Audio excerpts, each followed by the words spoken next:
Olá, pessoal! Para o Histórias Quebradas dos nossos avós, deixe um like na live e se inscreva no canal. Vamos para a história de hoje. Ah, minha filha, tem coisa que a gente guarda no peito por anos e anos, achando que vai levar pro túmulo.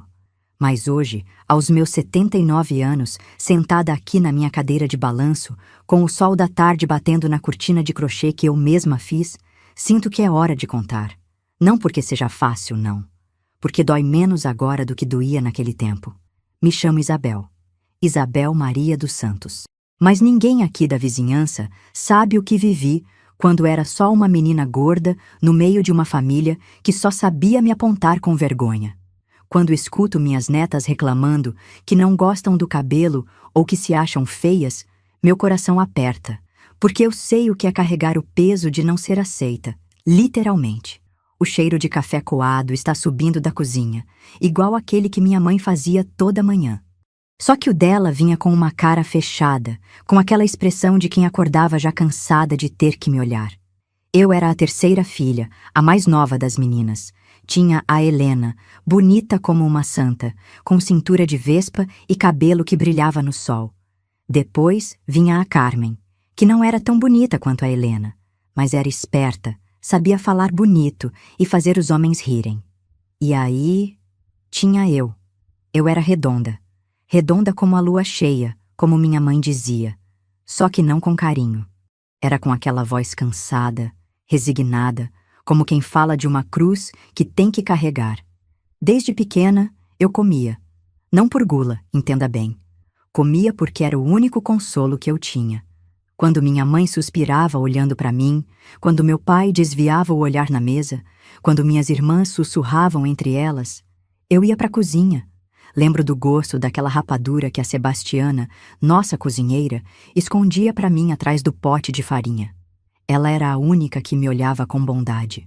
"Menina", ela dizia baixinho, "você tem um coração doce, não liga para essas bobagens não." Mas como não ligar, minha filha? Como não ligar quando sua própria mãe te veste com tecidos escuros para disfarçar e te manda ficar quietinha no canto quando chegam visitas? Nossa casa era grande, dessas casas antigas com varandas largas e pé direito alto. Meu pai era comerciante, tinha dinheiro, posição. A gente morava numa rua boa, onde passavam as famílias importantes da cidade. E por isso mesmo que eu era um problema. Porque família de respeito não podia ter filha. Assim, nas festas era pior. Minha mãe mandava fazer vestidos lindos para Helena e Carmen. Tecidos brilhantes, cores alegres, decotes que mostravam o colo bonito delas. Para mim, sempre sobrava o vestido marrom ou preto, com manga comprida e cintura solta. "Para você ficar elegante", ela dizia. Mas eu sabia que era para me esconder. Lembro de uma festa na casa do Dr. Antônio, quando eu tinha uns 15 anos. Minhas irmãs entraram no salão como duas borboletas, rodopiando, recebendo cumprimentos. Eu fui direto para trás das colunas da varanda, onde ficavam os vasos de samambaia. Dali, eu via tudo sem ser vista. Ou pelo menos era isso que eu pensava. Foi quando escutei minha própria mãe conversando com a esposa do doutor. "Ai, Conceição, que filhas lindas você tem", dizia a mulher. "A Helena, então, que moça elegante." E minha própria mãe respondeu: "Pois é, são minhas duas filhas, a terceira..."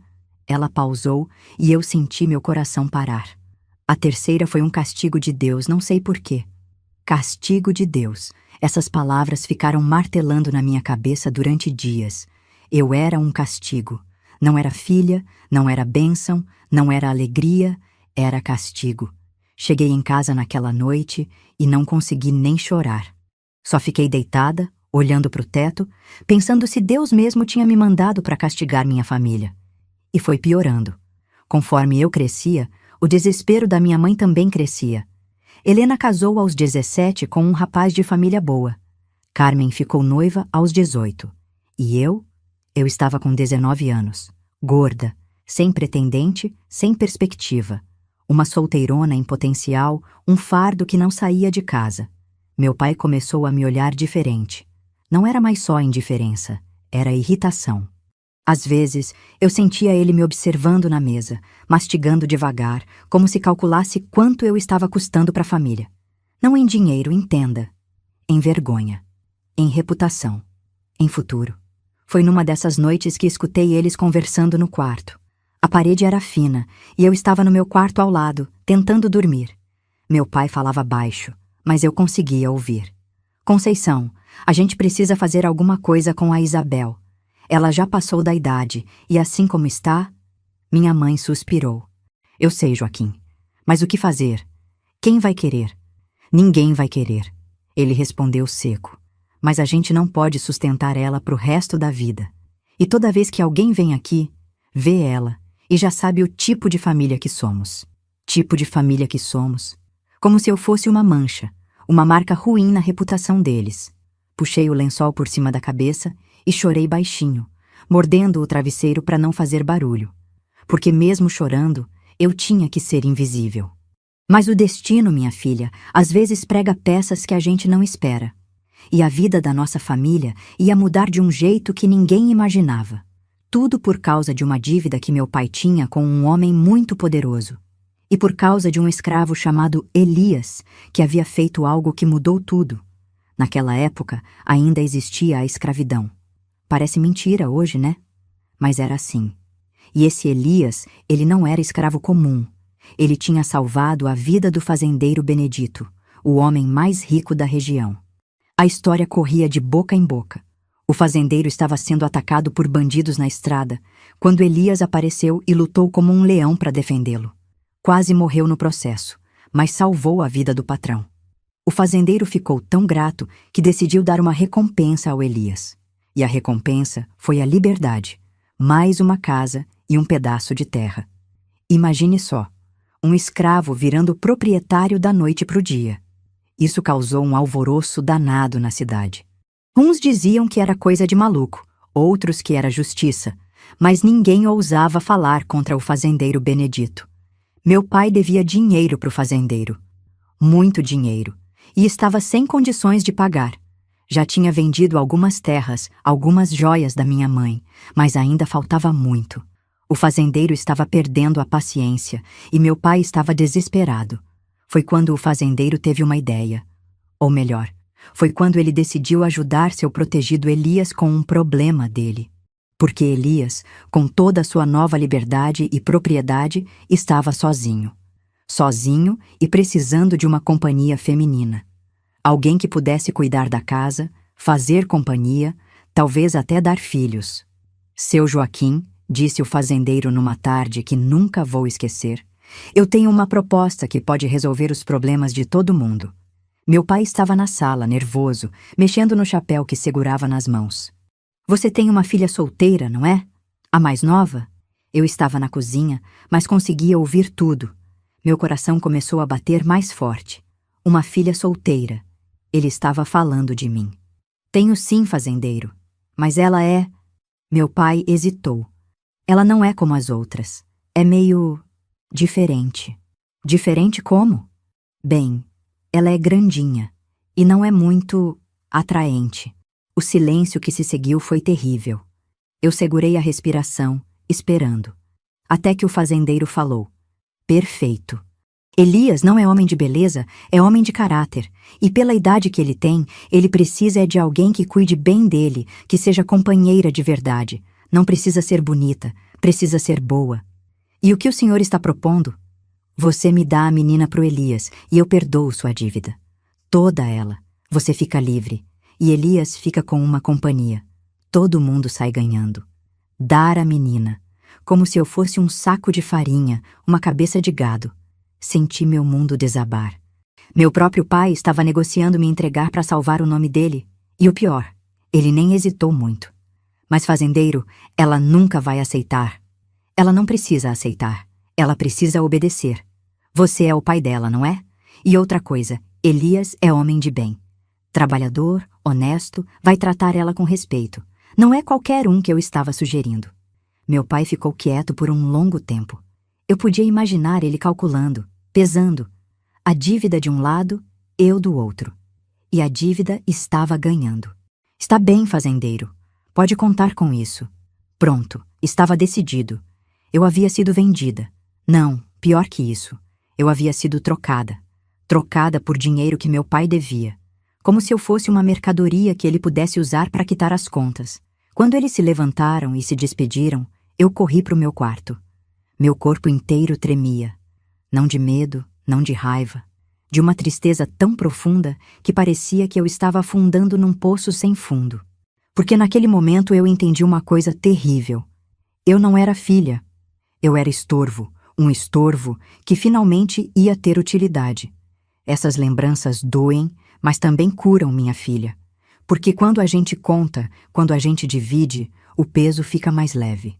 Se você gosta de histórias assim, se inscreve no canal, tá bom? A gente precisa guardar essas memórias. Elas são importantes, mesmo quando machucam. E eu ainda nem comecei a contar o que aconteceu quando conheci Elias. Quando descobri que às vezes Deus manda anjos onde a gente menos espera. Mas isso fica para a próxima vez. 3 dias se passaram depois daquela conversa na sala. 3 dias em que eu fingia normalidade, mas por dentro estava me despedaçando. Minha mãe me olhava diferente, como se eu fosse um problema que finalmente ia ser resolvido. Meu pai evitava meus olhos completamente. E eu vivia numa agonia, esperando que me chamassem para dar a notícia que eu já sabia. Foi numa manhã de quinta-feira que aconteceu. Eu estava ajudando a Sebastiana a descascar batatas na cozinha quando ouvi os passos pesados do meu pai no corredor. Ele parou na porta da cozinha, pigarreou e disse: "Isabel, vem cá. Sua mãe e eu precisamos conversar contigo." Meu estômago embrulhou. Sebastiana me olhou com aqueles olhos cheios de bondade e apertou minha mão. "Vai, menina. Seja o que Deus quiser." Mas eu sabia que Deus não tinha nada a ver com isso. Era vontade dos homens, necessidade dos homens. Na sala, minha mãe estava sentada na poltrona de sempre, com as mãos cruzadas no colo. Meu pai ficou de pé, ao lado da janela, olhando para a rua. Nenhum dos dois conseguia me encarar direito. "Isabel", começou minha mãe, "seu pai arranjou uma oportunidade para você." Oportunidade. Que palavra bonita para disfarçar o que realmente era. "Que tipo de oportunidade, mãe?" Meu pai se virou então. "Você vai morar com um homem. Um homem de bem, trabalhador. Ele precisa de alguém para cuidar da casa dele, para fazer companhia." "Morar como, pai?" Minha voz saiu mais firme do que eu esperava. Como esposa", disse minha mãe baixinho. "Ele é um homem honesto, Isabel. Não vai te maltratar." Esposa. Eu ia ser esposa de um homem que eu nem conhecia, que meus pais estavam me entregando como pagamento. Senti uma raiva subir do fundo do peito, uma raiva que eu nunca tinha sentido antes. E se eu não quiser? O silêncio que se seguiu foi terrível. Meu pai me olhou como se eu tivesse falado uma blasfêmia. "Não querer? Isabel, você tem 20 anos. Você acha que vai aparecer outro pretendente? Outro homem disposto a te aceitar do jeito que você é?" Do jeito que eu era. Gorda, feia, indesejada. Ele não precisava falar, mas estava tudo ali, nas palavras dele. "Além disso", continuou minha mãe, "isso vai resolver alguns problemas da família. Seu pai tem algumas dívidas. E esse arranjo vai ajudar todo mundo." Arranjo. Agora era arranjo. Não casamento, não futuro, não felicidade. Arranjo. Como se fosse um negócio qualquer. "Quando?" Foi tudo que consegui perguntar. "Semana que vem. Ele vai vir te buscar na segunda-feira." Semana que vem. 7 dias para me despedir da única vida que eu conhecia. 7 dias para me preparar para ser entregue como um pacote. Saí da sala sem dizer mais nada. Fui direto para o meu quarto e me tranquei. Pela primeira vez na vida, eu não chorei. Estava além das lágrimas. Estava num lugar onde a tristeza era tão profunda que nem tinha som. Naquela semana, eu mal saí do quarto. Sebastiana subia comida para mim, sempre com aquele jeito carinhoso dela. "Menina, você precisa comer. Precisa se fortalecer." Mas fortalecer para quê? Para ser uma boa mercadoria na entrega? Helena veio me ver uma vez. Ela estava bonita como sempre, já casada há 2 anos, com a barriga redonda do primeiro filho. Sentou na minha cama e pegou minha mão. "Isabel, eu sei que é difícil, mas talvez seja bom para você. Sair de casa, ter sua própria vida? Minha própria vida? Eu ri, mas era um riso amargo. Helena, eu estou sendo vendida. Papai me deu para pagar uma dívida. Isso não é vida própria, é escravidão. Não fala assim, ela disse, mas eu vi que ela sabia que eu estava certa. O homem é de bem. Papai disse que ele é trabalhador, honesto. E você acredita em papai? Depois de tudo? Helena ficou quieta, porque ela sabia no fundo que nosso pai estava me descartando, que eu era o preço que ele estava disposto a pagar para manter a respeitabilidade da família. No domingo, véspera da minha entrega, minha mãe entrou no meu quarto com uma trouxa de roupas. Separei suas coisas, ela disse. Não é muito, mas é o que você precisa para começar. Começar. Como se eu fosse começar uma nova vida, não sendo despejada da minha. Mãe, eu disse, a senhora realmente acha que isso é certo? Ela parou de arrumar as roupas e me olhou. Por um momento, só um momento, vi algo parecido com remorso nos olhos dela. Isabel, às vezes a vida não dá para escolher. Às vezes a gente tem que aceitar o que aparece. Mas eu sou sua filha. Exatamente por isso, porque você é minha filha, que eu quero que você tenha uma chance, mesmo que não seja a chance que eu sonhei para você. Naquela noite, eu não dormi. Fiquei deitada, olhando pela janela, vendo as estrelas que talvez fosse a última vez que eu veria do meu quarto. Pensei em fugir. Pensei em me esconder. Pensei até em coisas piores.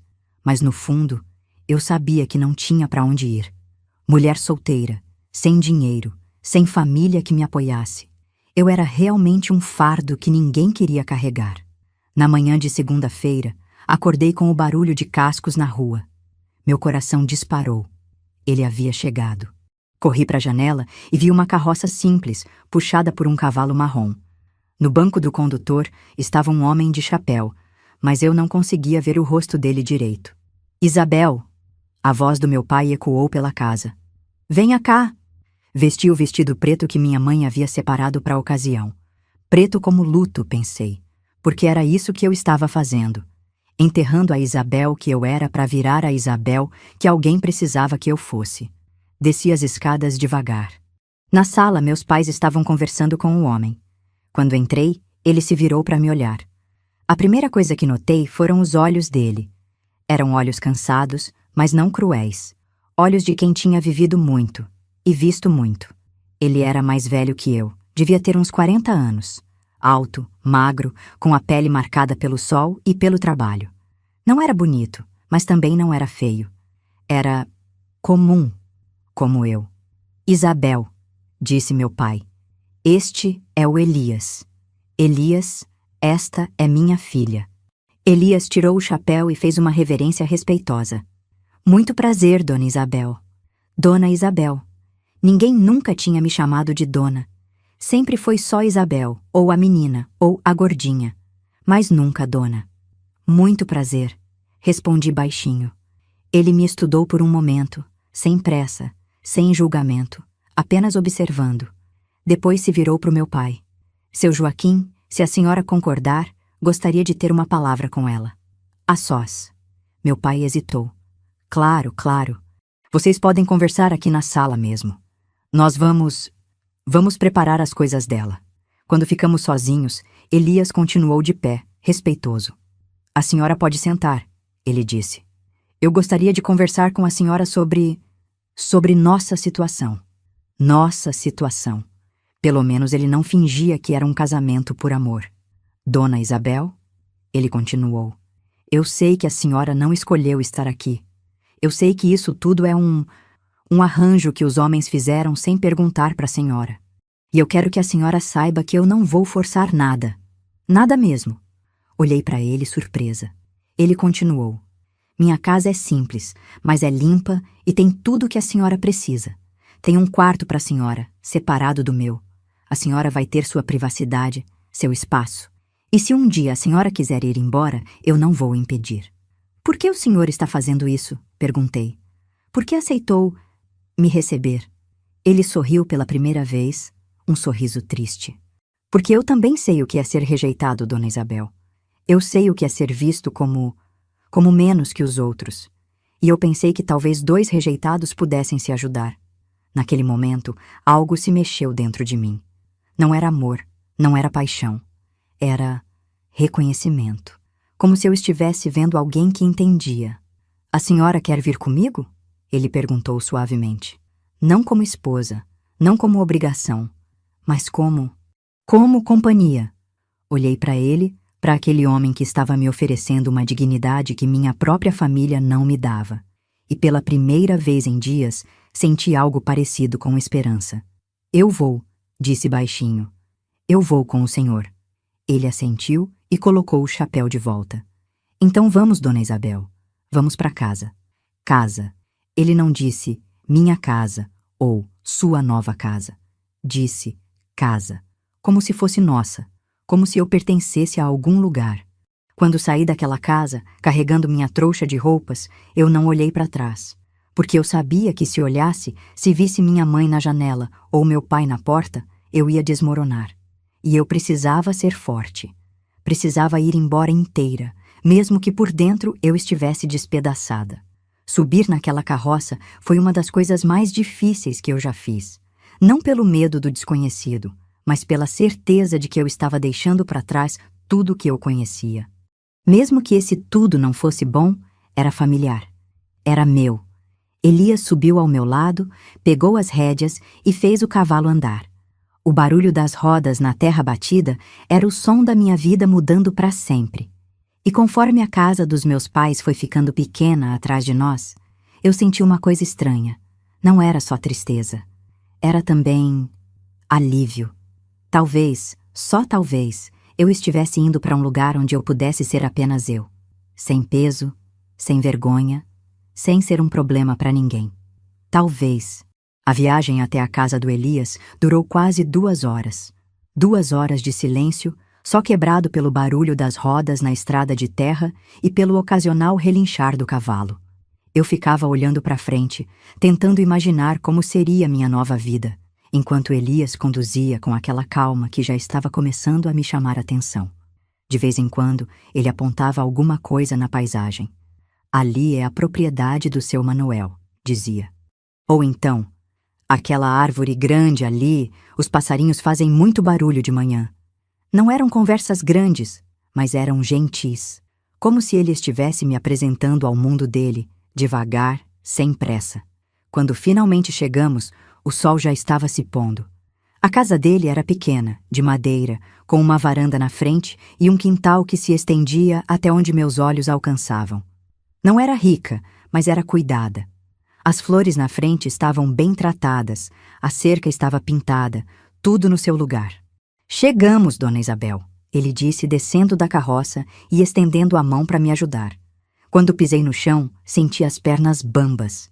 Não de cansaço da viagem, mas de nervosismo. Aquele ia ser meu novo lar, quisesse eu ou não. A casa é simples, disse Elias, carregando minha trouxa, mas é limpa e tem tudo o que a senhora precisa. Ele abriu a porta da frente e me fez sinal para entrar primeiro. O cheiro foi a primeira coisa que notei. Cheiro de madeira encerada, de sabão de coco, de limpeza. Não tinha aquele cheiro pesado de casa onde homem mora sozinho. Estava tudo arrumado, organizado, como se ele tivesse se preparado para minha chegada. A sala era pequena, mas aconchegante. Tinha uma mesa simples, 2 cadeiras, uma estante com alguns livros. Na parede, um crucifixo e uma imagem de Nossa Senhora. Nada luxuoso, mas tudo com cuidado. Deixe eu mostrar para a senhora seu quarto, disse ele, me conduzindo por um corredor estreito. É aqui. Abriu uma porta e entrou primeiro, acendendo um lampião. O quarto era pequeno, mas tinha tudo. Uma cama com colcha limpa, um guarda-roupa de madeira, uma mesinha com uma bacia para lavar o rosto. Na janela, cortinas de chitão azul que deixavam entrar a luz da lua. A senhora fica à vontade, disse Elias, colocando minha trouxa em cima da cama. Meu quarto é do outro lado da casa. A senhora não vai ser incomodada. Olhei para ele, ainda sem acreditar na gentileza daquele homem. E a senhora? Perguntei. O que o senhor espera de mim? Ele parou na porta e me olhou sério. Dona Isabel, eu não espero nada que a senhora não queira dar. Se a senhora quiser ajudar com a casa, eu agradeço. Se quiser cozinhar, ótimo. Se quiser só ficar no seu quarto, também tá bom. A senhora faz o que se sentir confortável para fazer. Mas o senhor precisa de uma esposa. Não, ele me interrompeu suavemente. Eu preciso de companhia. Eu preciso de alguém que torne esta casa menos vazia. O resto a gente vê com o tempo. Quando ele saiu e fechou a porta, eu me sentei na cama e finalmente deixei as lágrimas saírem. Mas não eram lágrimas de tristeza. Eram lágrimas de alívio, porque pela primeira vez na vida, alguém estava me tratando como gente, como pessoa que merecia respeito e gentileza. Naquela primeira noite, dormi melhor do que havia dormido em semanas. O colchão era confortável, os lençóis cheiravam a alfazema e o silêncio da casa era tranquilo. Não tinha vozes sussurrando sobre mim. Não tinha olhares de desaprovação. Só paz. No dia seguinte, acordei com o barulho de panelas na cozinha. Me vesti rapidamente e fui ver o que era. Elias estava preparando café, com a mesa já posta para 2 pessoas. Bom dia, Dona Isabel, disse ele sem se virar. Espero que tenha dormido bem. Dormi sim, obrigada. Fiquei parada na porta da cozinha, sem saber se devia entrar ou não. Venha, sente aqui, disse ele, puxando uma cadeira. O café está pronto. Durante o café da manhã, ele me contou um pouco da rotina dele. Acordava cedo, cuidava dos animais, tinha algumas galinhas, 2 porcos e uma vaca. Depois trabalhava na roça. À tarde, quando o sol estava muito forte, ficava em casa, consertando alguma coisa ou descansando. A senhora pode fazer o que quiser durante o dia, disse ele. Tem livros ali na estante, se a senhora souber ler. Tem agulha e linha se quiser costurar. Ou pode só descansar mesmo. Eu sei ler, disse baixinho. Meu pai havia me ensinado, mesmo achando que era perda de tempo para a mulher. Que bom, sorriu Elias. Eu gosto muito de ler, mas alguns livros ali são difíceis demais para mim. Talvez a senhora possa me ajudar com eles. Foi assim que começou nossa convivência. Nos primeiros dias, eu ficava mais no meu quarto, ainda me acostumando com a nova realidade. Mas aos poucos, fui me soltando. Comecei a ajudar na cozinha, porque gostava de cozinhar, e Elias sempre elogiava minha comida. Dona Isabel, a senhora cozinha que nem anjo, dizia ele, saboreando o feijão tropeiro que eu havia feito. Fazia tempo que eu não comia uma comida tão gostosa assim. E era verdade no elogio dele. Eu via nos olhos dele, na forma como ele comia devagar, aproveitando cada garfada. Não era só educação, era prazer genuíno. Com o passar dos dias, fomos conversando mais. Ele me contou sua história. Havia nascido escravo na fazenda do fazendeiro Benedito, filho de uma escrava da cozinha. Cresceu trabalhando duro, mas o fazendeiro, que não era homem ruim, permitiu que ele aprendesse a ler e escrever com o padre da fazenda. Eu sempre soube que era diferente dos outros escravos, disse ele uma tarde, enquanto tomávamos café na varanda. Não porque eu fosse melhor, mas porque eu tinha sede de aprender. E o fazendeiro via isso. Foi por isso que, quando os bandidos atacaram o fazendeiro na estrada, Elias não hesitou em defendê-lo. Não foi por obrigação, explicou. Foi por gratidão. Aquele homem me deu chances que poucos escravos têm. A liberdade veio como recompensa, junto com a casa e o pedaço de terra. Mas sabe qual foi a parte mais difícil, Dona Isabel? Perguntou ele me olhando sério. Foi descobrir que ser livre não é só não ter dono. É saber o que fazer com essa liberdade. Entendi o que ele queria dizer. Porque eu também estava aprendendo isso. Pela primeira vez na vida, eu podia ser quem eu quisesse ser, sem ninguém me julgando pelo meu peso ou pela minha aparência. Elias nunca fez um comentário sobre meu corpo. Nunca me olhou com pena ou nojo. Me olhava como se eu fosse normal. Foi numa tarde de quinta-feira, 3 semanas depois da minha chegada, que tudo mudou. Eu estava na cozinha, preparando um bolo de fubá. Elias havia comentado que gostava muito, quando ouvi vozes na varanda. Vozes alteradas. Espiando pela janela, vi 3 homens conversando com Elias. Não conseguia ouvir direito, mas pela postura deles, não era uma conversa amigável. Elias estava tenso, com os punhos cerrados. Um dos homens, um sujeito gordo de bigode, falava alto e gesticulava muito. Os outros 2 ficavam um pouco atrás, como se fossem capangas. Meu coração começou a bater mais forte. Alguma coisa estava muito errada. A conversa durou uns 15 minutos, com os homens ficando cada vez mais alterados e Elias cada vez mais rígido. No final, eles foram embora, mas não antes do homem do bigode dar um empurrão em Elias e cuspir no chão da varanda. Quando Elias entrou na casa, seu rosto estava carregado de uma raiva que eu nunca tinha visto nele. Mas quando me viu na cozinha, tentou disfarçar. Não foi nada, Dona Isabel, disse, mas eu via que suas mãos tremiam. Só uns homens que vieram conversar sobre umas terras.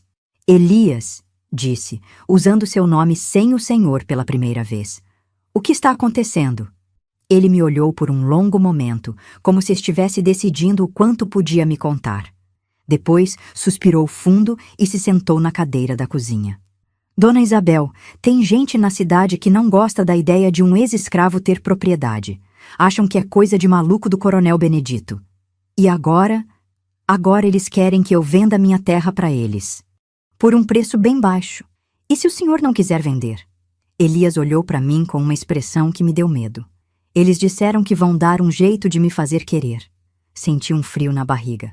Que tipo de jeito? O tipo de jeito que homens como aqueles sempre deram em gente como eu, disse ele baixinho. Foi naquele momento que entendi a dimensão do que estava acontecendo. Elias não era só um homem livre vivendo sua vida. Ele era uma ameaça para a ordem das coisas. Um exemplo perigoso de que escravos podiam se tornar proprietários. E havia gente disposta a acabar com esse exemplo. Elias, disse sentando na cadeira ao lado dele, eles podem mesmo fazer alguma coisa? Podem, disse ele simplesmente. E vão fazer se eu não ceder. Então vende a terra, a gente vai embora daqui. Ele me olhou surpreso. A gente? Foi só naquele momento que me dei conta do que havia dito. A gente. Como se fôssemos um casal de verdade. Como se meu destino estivesse ligado ao dele. Eu quis dizer, o senhor pode vender e ir para outro lugar. Não, disse Elias, pegando minha mão pela primeira vez desde que nos conhecemos. A senhora disse certo da primeira vez. A gente. Porque agora somos isso, Dona Isabel. Uma família. E família não abandona a família. Olhei para aquelas mãos calejadas segurando as minhas e senti algo que nunca tinha sentido antes. Não era paixão, não era desejo. Era pertencimento. Como se finalmente eu tivesse encontrado meu lugar no mundo. Então, o que vamos fazer? Perguntei. Vamos lutar, disse ele apertando minha mão. Vamos lutar pela nossa casa, pela nossa vida, pelo nosso direito de estar aqui. Naquela noite, enquanto Elias verificava as trancas das portas e janelas, eu entendi que minha vida havia mudado mais uma vez. Mas dessa vez, eu não estava sozinha. Tinha alguém do meu lado. Alguém que me via como parte da solução, não como parte do problema. E pela primeira vez na vida, eu me senti forte, forte o suficiente para lutar, forte o suficiente para ficar, forte o suficiente para ser a mulher que Elias acreditava que eu era. Mas eu ainda não sabia o que aqueles homens eram capazes de fazer, nem o preço que teríamos que pagar por nossa felicidade. Os dias que se seguiram foram tensos. Elias continuava com sua rotina, mas eu via que ele estava sempre alerta, sempre olhando por cima do ombro. E eu, que havia encontrado uma paz que nunca pensei que fosse possível, agora vivia com o coração apertado, esperando que algo ruim acontecesse. Foi numa manhã de sábado que tudo começou a desmoronar. Eu estava estendendo roupa no varal quando escutei um barulho estranho vindo do galinheiro. Não era o cacarejo normal das galinhas. Era gritaria, como se algo as estivesse assustando. Corri até lá e encontrei uma cena terrível. Todas as galinhas estavam mortas. Não atacadas por animal, não doentes, envenenadas. Havia grãos de milho espalhados pelo chão, mas eram grãos de uma cor estranha, meio azulada. Elias! Gritei, e ele veio correndo da roça. Quando viu o galinheiro, seu rosto ficou duro como pedra. Ele se abaixou, pegou alguns grãos e cheirou. Veneno! Disse baixinho. Alguém envenenou nossas galinhas. Nossas galinhas. Mesmo numa hora dessas, ele falava como se fossem nossas. Como se eu fosse parte daquilo tudo. Foram eles? Perguntei, mesmo já sabendo a resposta. Foram. Ele se levantou e olhou ao redor, como se esperasse ver alguém escondido. É o jeito deles de avisar que podem fazer pior. Naquela tarde, vieram buscar os corpos das galinhas para enterrar longe da casa. Elias trabalhava em silêncio, com uma raiva controlada que me dava mais medo que qualquer gritaria. Porque eu via que ele estava se preparando para algo. Elias, disse quando terminamos, talvez eles tenham razão, talvez a gente devesse vender e ir embora. Ele parou o que estava fazendo e me olhou. Dona Isabel, a senhora quer ir embora? A pergunta me pegou de surpresa, porque até aquele momento eu não havia me dado conta de que não queria. Não queria deixar aquela casinha simples, aquela vida tranquila, aquele homem que me tratava como se eu valesse alguma coisa. Não, respondi. E a honestidade da minha resposta me surpreendeu. Não quero. Então não vamos. Esta terra é minha por direito. Esta casa é nossa por direito. E ninguém vai nos tirar daqui. Mas eles não estavam brincando. 3 dias depois, foi a vez da horta. Acordamos de manhã e encontramos tudo destruído. Pés de tomate arrancados, alface pisoteada, milho quebrado. Horas de trabalho perdidas numa só noite. Elias olhou para a destruição com aquela mesma raiva controlada. Mas dessa vez, eu vi algo mais nos olhos dele. Medo. Não medo físico, mas medo de perder tudo o que havia conquistado. Eles não vão parar, disse ele. Vão continuar até a gente não aguentar mais. Então a gente tem que ser mais forte que eles, respondi, surpreendendo a mim mesma com a firmeza da minha voz. Ele me olhou como se estivesse me vendo pela primeira vez. A senhora tem certeza disso? Porque pode ficar pior, muito pior. Tenho certeza. E eu tinha mesmo. Porque pela primeira vez na vida eu estava lutando por algo que era meu. Não por obrigação, não por medo, mas por escolha. Foi naquela noite que Elias me contou o que realmente estava em jogo. Estávamos sentados na varanda, ele fumando seu cachimbo e eu costurando a luz do lampião, quando ele começou a falar. Dona Isabel, a senhora sabe por que eles querem tanto esta terra? Por causa do preconceito, respondi. Porque não aceitam que um ex-escravo seja proprietário. É verdade, mas não é só isso. Ele deu uma baforada no cachimbo. Esta terra aqui é especial. Tem água limpa, solo bom, fica bem localizada. E tem algo mais. O quê? Ouro. A palavra ficou suspensa no ar entre nós. Ouro. De repente, tudo fazia sentido. A insistência daqueles homens, a pressa, a disposição de usar violência. O coronel Benedito sabia? Perguntei. Sabia. Foi ele mesmo que me contou antes de morrer. Disse que eu merecia saber o que estava ganhando. E disse também que havia gente de olho, esperando uma oportunidade. E por que o senhor não me contou antes? Elias me olhou com aqueles olhos cansados. Porque eu queria que a senhora ficasse porque gostava daqui, não porque havia ouro embaixo dos nossos pés. Nossos pés. Cada vez mais, ele falava como se fôssemos realmente um casal, como se meu lugar ali fosse natural e definitivo. E agora? Perguntei. Agora eles sabem que eu sei. E sabem que eu não vou sair por bem. Como se tivesse sido convocada pelas nossas palavras, a violência chegou na semana seguinte. Eu estava sozinha em casa. Elias havia ido na cidade comprar mantimentos, quando ouvi cavalos se aproximando.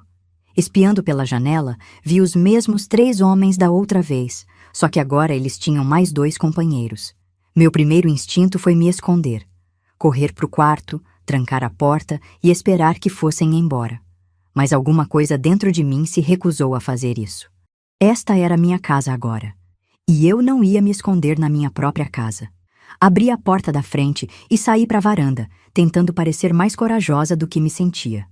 A senhora é a mulher do Elias? Perguntou o homem do bigode, desmontando do cavalo. Sou, respondi, erguendo o queixo. Então a senhora pode dar um recado para ele. Diga que ele tem 3 dias para decidir. Ou vende a terra por um preço justo, ou a gente vem buscar. Buscar o quê? Ele sorriu, mas era um sorriso cruel. Buscar vocês 2. E acredite, senhora, a gente não vai ser gentil. Esta terra pertence ao meu marido por direito, disse, usando a palavra marido pela primeira vez. Vocês não têm nenhum direito de ameaçar a gente. Direito? Ele riu alto. Senhora, que direito tem um ex-escravo de ter terra? Que direito tem gente como vocês de se achar igual a gente? gente como vocês. A frase me atingiu como um soco, porque eu sabia exatamente o que ele queria dizer. Elias por ser ex-escravo, eu por ser gorda, feia, indesejada. Na cabeça daqueles homens, nós dois éramos menos que gente. O direito que a lei dá, respondi, tentando manter a voz firme. A lei? Ele riu de novo. A senhora acha que a lei vale alguma coisa aqui no interior? A senhora acha que alguém vai se importar se dois desajustados desaparecerem? Foi naquele momento que senti o verdadeiro medo. Não medo de apanhar, não medo de perder a casa, medo de morrer, medo de que matassem Elias. Medo de que nossa felicidade pequena e simples fosse destruída por homens que não conseguiam aceitar que pessoas como nós tivessem direito à felicidade. 3 dias, repetiu o homem, montando no cavalo. E se eu fosse a senhora, começava a convencer seu marido a ser razoável, porque depois dos 3 dias a conversa vai ser diferente. Eles foram embora deixando uma poeira no ar e meu coração disparado. Sentei na varanda e esperei Elias voltar, pensando em como ia contar para ele o que havia acontecido. Quando ele chegou e viu minha cara, não precisei falar nada. Eles vieram aqui, disse. Não era pergunta. Vieram. Deram 3 dias para a gente sair. Elias colocou os mantimentos no chão e se sentou ao meu lado. E o que a senhora quer fazer? A pergunta me surpreendeu. Ele estava me perguntando o que eu queria, não me dizendo o que ia acontecer. Estava me tratando como parceira, como igual. Eu quero ficar, disse sem hesitar. Quero ficar e lutar. Mesmo sabendo que pode ser perigoso? Principalmente sabendo que pode ser perigoso. Olhei para ele, para aquele homem que havia me dado uma dignidade que eu nunca pensava que fosse ter. Elias, pela primeira vez na vida eu tenho algo que vale a pena defender. Não vou desistir agora. Ele pegou minha mão, como havia feito da outra vez. Então a gente fica, e a gente luta. Naquela noite, fizemos nossos planos. Elias sabia atirar. Havia aprendido na época de escravo, quando ajudava nas caçadas. Tínhamos uma espingarda velha e alguma munição. Não era muito, mas era o que tínhamos. Se eles vierem de noite, disse Elias, a senhora fica no quarto de trás. Se vierem de dia, a gente se defende junto. Junto, repeti, gostando do som da palavra. Dona Isabel, disse ele me olhando sério, eu preciso que a senhora saiba de uma coisa. Se a gente não conseguir se defender, se eles conseguirem nos pegar, eles não vão ser gentis, principalmente com a senhora. Entendi o que ele queria dizer, sem ele precisar explicar. Homens como aqueles não só matariam, fariam pior. Eu sei, respondi, mas mesmo assim, eu fico, porque era verdade. Mesmo sabendo dos riscos, mesmo sabendo que podia acabar muito mal, eu não conseguia imaginar voltar para a vida que eu tinha antes.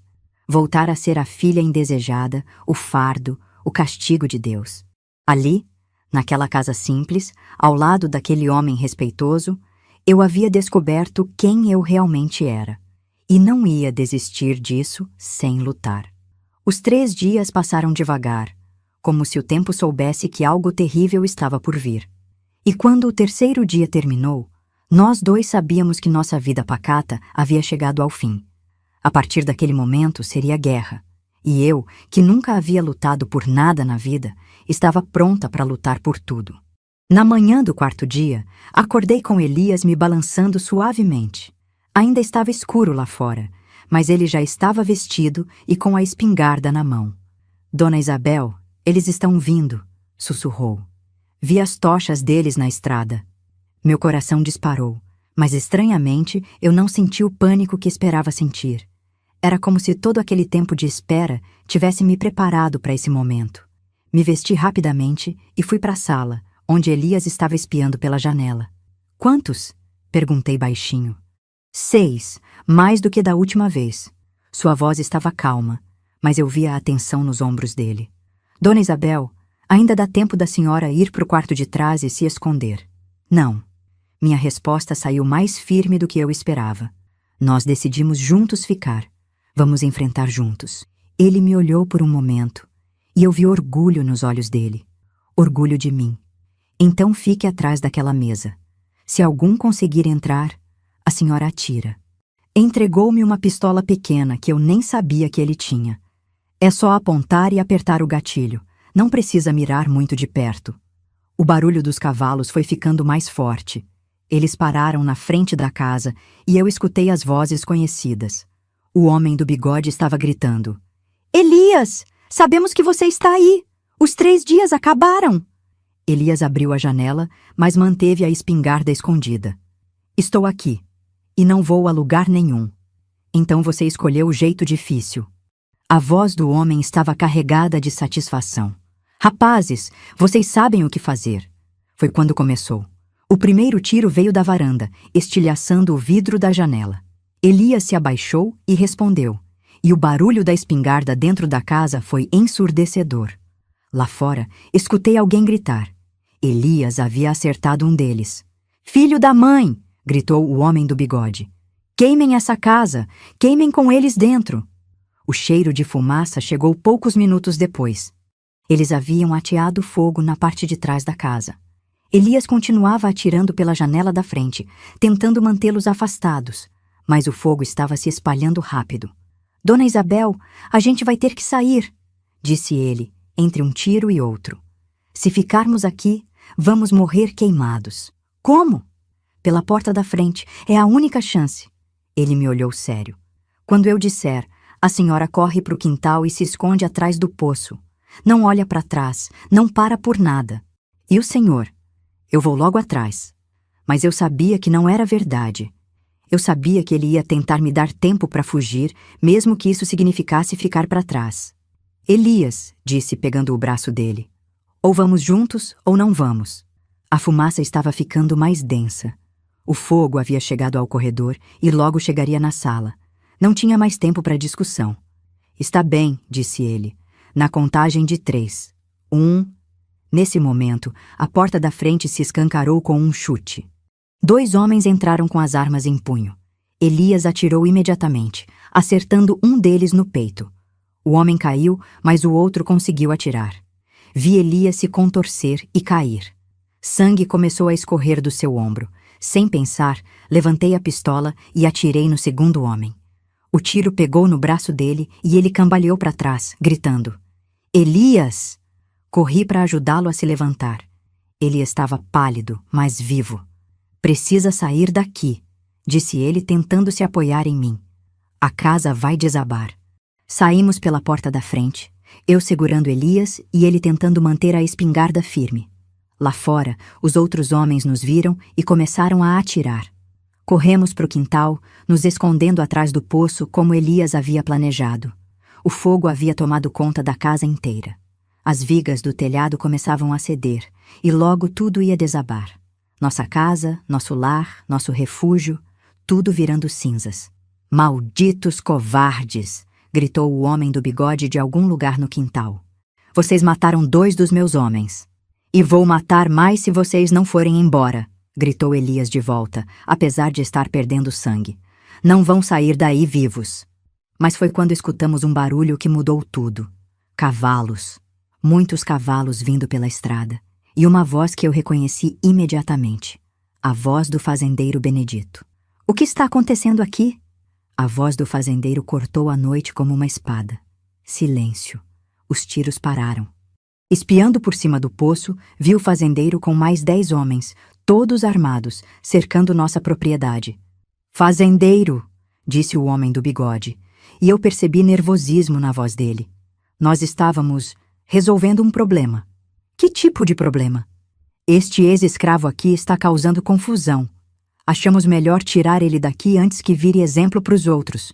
O fazendeiro desmontou do cavalo e caminhou até onde conseguia ver Elias e eu atrás do poço. Elias? Você está bem? Estou vivo, fazendeiro, respondeu Elias, tentando se levantar. E a casa? Eles queimaram, senhor. O fazendeiro se virou para o homem do bigode com uma expressão terrível. Vocês queimaram a casa de um homem livre? Na minha região? Fazendeiro, o senhor não entende. Este negócio de dar terra para ex-escravo está causando confusão. Os outros escravos estão ficando com ideias. As únicas ideias que me preocupam são as de vocês. A voz do fazendeiro estava gelada. ideias de que podem fazer justiça com as próprias mãos na minha região. Mas fazendeiro, silêncio! O grito do fazendeiro ecoou por todo o quintal. Elias salvou minha vida. Elias é homem livre por meu decreto, e a terra dele é propriedade legal, registrada em cartório. Vocês acabaram de cometer crime contra um cidadão livre. Escutei cavalos se mexendo, homens sussurrando nervosamente. Agora vocês vão embora, continuou o fazendeiro. E se eu souber que voltaram aqui, se eu souber que incomodaram Elias ou sua esposa de novo, vocês vão desejar nunca ter nascido. Mas a terra é dele, e vai continuar sendo dele até o dia que ele decidir o contrário. E se alguém mais vier aqui com ideias parecidas com as de vocês, vai ter que se explicar comigo primeiro. Ouvi o barulho de cavalos se afastando. Os homens estavam indo embora. Depois de tanto tempo com medo, eles estavam finalmente indo embora.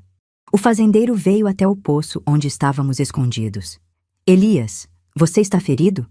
Não é grave, fazendeiro, só o ombro. E a senhora é a esposa dele? Olhei para o fazendeiro, esse homem poderoso que havia acabado de salvar nossas vidas, e respondi com toda a dignidade que consegui juntar. Sou sim, senhor. Sou Isabel. Dona Isabel, é um prazer conhecê-la. Ele tirou o chapéu para mim, numa demonstração de respeito que me deixou emocionada. Lamento muito o que aconteceu aqui hoje.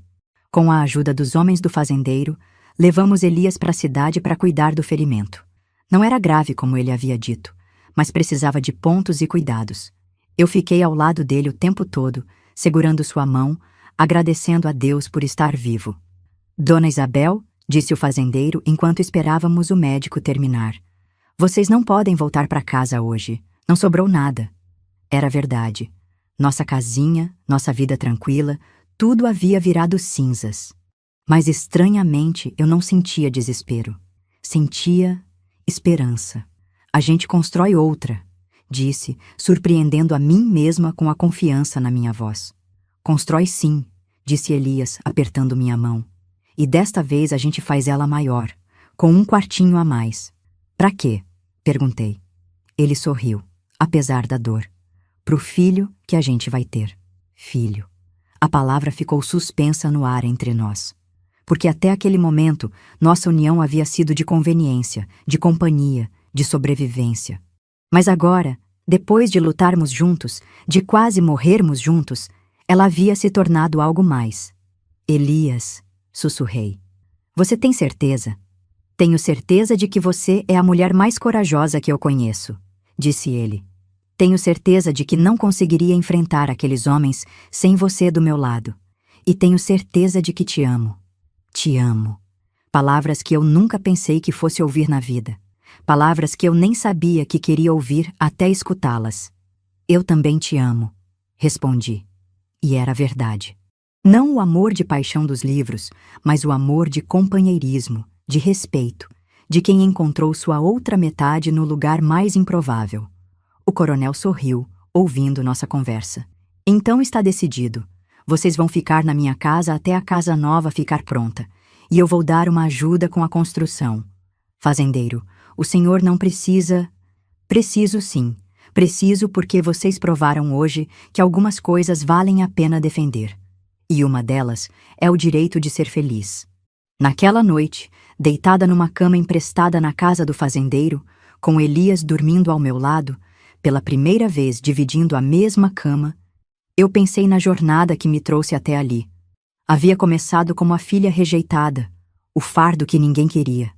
Havia me tornado a mulher entregue como pagamento de dívida. E agora eu era a esposa corajosa que lutou pela sua casa, pelo seu amor, pela sua dignidade. E quando senti a mão de Elias procurar a minha no escuro, eu soube que havia encontrado meu lugar no mundo. Não como castigo de Deus, mas como bênção. Não como problema, mas como solução. Não como peso, mas como força. Minha filha, se você está ouvindo isso e se sente rejeitada, se sente que não vale nada, se sente que ninguém vai te amar, lembra da minha história. Lembra que às vezes o amor chega de onde a gente menos espera. E que a gente é muito mais forte do que imagina. Eu já nem achava que contaria isso um dia. Mas quem sabe alguém se sinta menos sozinha ouvindo. Porque solidão, minha filha, é coisa que se cura dividindo histórias. E amor é coisa que se multiplica quando a gente acredita que merece. Hoje, sentada aqui na varanda da minha casa, a casa que construímos com nossas próprias mãos depois daquele incêndio, eu olho para os meus netos brincando no quintal e ainda me emociono lembrando de tudo que passamos. Já se foram 53 anos desde aquela noite terrível, e às vezes parece que foi ontem. A casa nova ficou maior que a primeira, como Elias havia prometido. Teve o quartinho extra, que primeiro foi do nosso João, depois da nossa Maria e por último do pequeno Antônio. 3 filhos que vieram iluminar nossa vida, cada um carregando um pedacinho do nosso amor. Mas deixa eu contar direitinho como foi nossa vida depois daquela noite. Porque a história não acabou com a declaração de amor, não. A vida real começou no dia seguinte, quando acordamos e tivemos que enfrentar o que realmente significava recomeçar do zero. O fazendeiro Benedito foi homem de palavra. Nos hospedou por 2 meses enquanto construíamos a casa nova, e mais que isso, trouxe pedreiros da cidade para nos ajudar. Desta vez, disse ele, vocês vão ter uma casa que aguenta qualquer tempestade. Elias trabalhava com o braço ainda dolorido, mas com uma determinação que eu nunca tinha visto nele. Dona Isabel, dizia ele toda manhã, hoje vamos fazer nossa casa ficar um pouquinho mais pronta. E eu ajudava no que podia, carregando água, preparando comida para os trabalhadores, organizando os materiais. Foi durante essas semanas de construção que nossa relação mudou de vez. Não foi de uma hora para outra, entenda bem. Foi devagar, com respeito, com carinho. Elias nunca me apressou, nunca me forçou a nada. Deixou que eu chegasse até ele no meu tempo, do meu jeito. Lembro da primeira vez que dormi abraçada com ele. Não foi por paixão, foi por medo. Eu havia acordado no meio da noite, assombrada por pesadelos sobre o incêndio, e ele me consolou. Me abraçou devagar, como se eu fosse feita de cristal, e sussurrou: "Está tudo bem, meu amor. Estamos seguros, meu amor." As palavras mais doces que já escutei na vida. Quando a casa ficou pronta, fizemos uma festa simples. O coronel veio, alguns vizinhos que haviam se tornado nossos amigos, o padre que nos casou direito na igreja, porque até então éramos casados só pela necessidade, não por Deus. O padre Antônio, um homem bondoso que conhecia nossa história, fez uma cerimônia linda. "Elias e Isabel", disse ele, "vocês já provaram que o amor verdadeiro não vem da beleza do corpo, mas da beleza da alma. Que Deus abençoe esta união que já foi testada pelo fogo e saiu mais forte." Naquela noite, na nossa casa nova, no nosso quarto novo, eu me tornei esposa de verdade e descobri que o amor entre homem e mulher podia ser suave, respeitoso, bonito, que meu corpo, que sempre foi motivo de vergonha, podia ser fonte de alegria. João nasceu no ano seguinte, um menino gordinho e risonho que trouxe uma felicidade que eu nem sabia que existia. Quando o coloquei no peito pela primeira vez, chorei de emoção. "Meu filho", sussurrei, "você nunca vai se sentir rejeitado. Nunca vai ser peso para ninguém." Elias era pai carinhoso, paciente, ensinava o menino a andar, a falar, a ler. "Meu filho vai ser livre de verdade", dizia. Livre de ignorância, livre de preconceito, livre para ser quem quiser ser. Maria veio 2 anos depois, uma menina esperta e teimosa que puxou ao pai. E Antônio, o caçula, chegou quando eu já estava com 25 anos, um presente inesperado que completou nossa família. Quando o fazendeiro morreu, 10 anos depois daquela noite terrível, eu chorei como se fosse meu próprio pai. Porque, de certo modo, ele foi. Foi o pai que me acolheu quando eu mais precisei, que me defendeu quando eu não podia me defender. Os filhos cresceram fortes e felizes. João se casou com a filha do professor da cidade, uma moça doce que me deu 4 netos.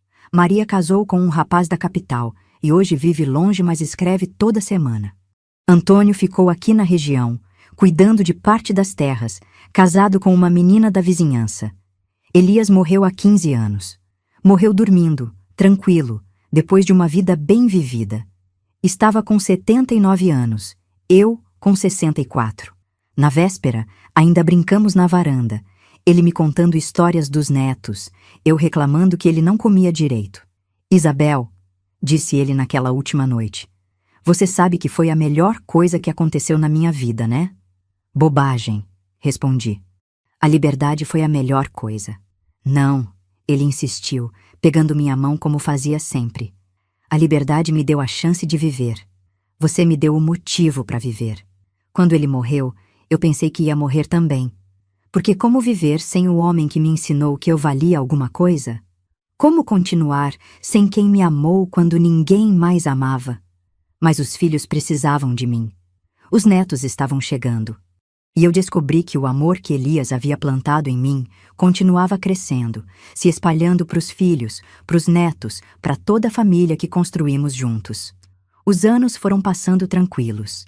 A terra dava bom fruto, milho, feijão, algumas verduras que vendíamos na cidade. O ouro que estava enterrado ali, esse nós nunca mexemos. Está quieto embaixo da terra, dizia Elias. Pode ficar quieto mesmo. A gente não precisa de riqueza, a gente precisa de paz. E paz é o que tivemos. Os homens que nos ameaçaram nunca mais voltaram. Alguns saíram da região, outros ficaram mais quietos depois que se espalhou a história de que o fazendeiro Benedito estava protegendo a gente. Hoje, quando olho no espelho e vejo esta velha de cabelos brancos e corpo cansado, eu sorrio. Porque eu sei quem sou. Não sou a menina gorda que foi rejeitada pela família. Não sou a mulher que foi entregue como pagamento de dívida. Sou a Isabel que lutou pelo seu amor. Sou a Isabel que construiu uma família. Sou a Isabel que provou que todo mundo mesmo, merece ser amado.